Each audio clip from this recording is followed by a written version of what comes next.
Hi అండి, నేను మీ Roopa. Welcome back to our channel. ఈరోజు మన కిచెన్లో చాలా సాఫ్ట్ అండ్ టేస్టీగా పుల్కాని అలాగే కాంబినేషన్గా పొటాటో కర్రీని ఎలా ప్రిపేర్ చేసుకోవాలో చూపించబోతున్నాను. నేను చెప్పే కొలతలతో చేస్తే చిన్నపిల్లలు కూడా ఈజీగా ప్రిపేర్ చేస్తారు. అలాగే మనం క్విక్గా బ్రేక్ఫాస్ట్ని ప్రిపేర్ చేసుకోవాలి అనుకుంటే ఇలా పుల్కా ప్రిపేర్ చేసుకుంటే ఒక 15 మినిట్స్లో ఈజీగా ప్రిపేర్ చేసుకోవచ్చు. ఓకే, ఇంకా లేట్ చేయకుండా టేస్టీగా పుల్కాని అలాగే కాంబినేషన్గా పొటాటో కర్రీని ఎలా ప్రిపేర్ చేసుకోవాలో చూసేద్దాం. ముందుగా ఒక ప్లేట్లోకి 2 కప్పుల దాకా గోధుమ పిండిని జల్లించుకుని తీసుకోవాలి.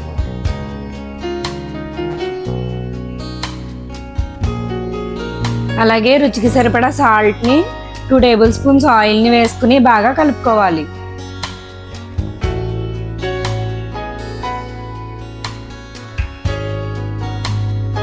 చూడండి, ఇలా కలిపాక కొంచెం కొంచెం వాటర్ వేసుకుంటూ చపాతీ పిండిలా కలుపుకోవాలి.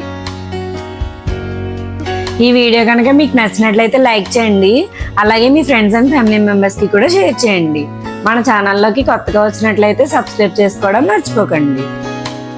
ఇలా కలిపాక 1 టీ స్పూన్ ఆయిల్ వేసుకుని పిండిని బాగా ప్రెస్ చేస్తూ సాఫ్ట్గా కలుపుకుని ఒక 5 మినిట్స్ పక్కన పెట్టుకోవాలి.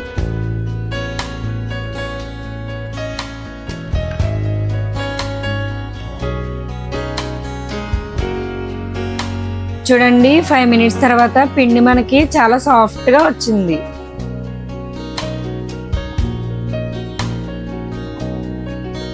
ఇప్పుడు పిండి మొత్తం ఇలా చిన్న చిన్న బాల్స్లా చేసుకుని పైన కొంచెం పొడి పిండి వేసుకోవాలి. తర్వాత ఒక పిండి ముద్దను తీసుకుని ఇలా చపాతీలా ఒత్తుకోవాలి. చూడండి, ఇలా చపాతీలా చేశాక స్టవ్ మీద ప్యాన్ పెట్టి ఈ చపాతీని వేసి ఒక 2 మినిట్స్ అటు ఇటు తిప్పుతూ కాల్చుకోవాలి. చూడండి, ఇలా 2 మినిట్స్ ఉడికించుకున్నాక వెంటనే పక్కన స్టవ్ ఆన్ చేసి మీడియం ఫ్లేమ్లో పెట్టి పుల్కాను డైరెక్ట్ ఫ్లేమ్ మీద అటు ఇటు తిప్పుతూ కాల్చుకుంటే పుల్కా రెడీ అవుతుంది. ఇలానే అన్ని పిండి ముద్దల్ని పుల్కాల్లా రెడీ చేసుకుని పక్కన పెట్టుకోవాలి. ఇప్పుడు పుల్కాలోకి కాంబినేషన్గా పొటాటో కర్రీని ఎలా ప్రిపేర్ చేసుకోవాలో చూసేద్దాం. కర్రీ కోసం ముందుగా స్టవ్ మీద పాన్ పెట్టుకుని 3 టేబుల్ స్పూన్స్ ఆయిల్ వేసుకోవాలి. ఆయిల్ కొంచెం హీట్ అయిన తర్వాత 2 పచ్చిమిర్చి చిన్న చిన్న ముక్కలుగా కట్ చేసుకుని వేసుకోవాలి. అలాగే 2 మీడియం సైజ్ ఆనియన్స్ని వేసి కలుపుతూ ఫ్రై చేసుకోవాలి. ఇప్పుడు కొంచెం కొత్తిమీర వేసుకుని ఫ్రై చేసుకోవాలి.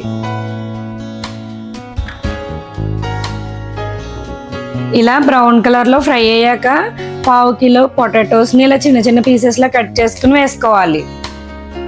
అలాగే 1/2 టీ స్పూన్ పసుపు, రుచికి సరిపడా సాల్ట్, 2 టీ స్పూన్స్ కారం, 1 టీ స్పూన్ అల్లం వెల్లుల్లి పేస్ట్, కొంచెం కొత్తిమీర వేసి కలుపుకోవాలి.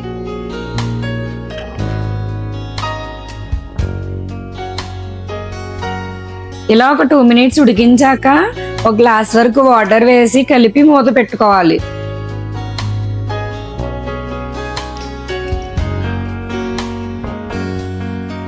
ఇప్పుడు ఒక 3 విజిల్స్ వచ్చాక స్టవ్ ఆఫ్ చేసి ఒక 5 మినిట్స్ పక్కన పెట్టుకోవాలి. 5 మినిట్స్ తర్వాత మూత తీసి కలుపుకుంటే పొటాటో కర్రీ రెడీ. మనం ప్రిపేర్ చేసుకున్న పుల్కాకి కాంబినేషన్లో ఈ కర్రీని చేసుకుని తింటే సూపర్ ఉంటుంది. చూసారా, చాలా సింపుల్ అండ్ క్విక్గా ఈ పుల్కాని ఎలా ప్రిపేర్ చేసుకోవాలో మీరు కూడా ఇంట్లో తప్పకుండా ప్రిపేర్ చేయండి. అలాగే మీరు ప్రిపేర్ చేశాక మీకు ఎలా వచ్చిందో మాకు కామెంట్ చేయండి. ఇలాంటి మోర్ వీడియోస్ మన ఛానల్లో వస్తాయి. ఇంకో వీడియోతో మళ్ళీ కలుద్దాం. Okay, bye.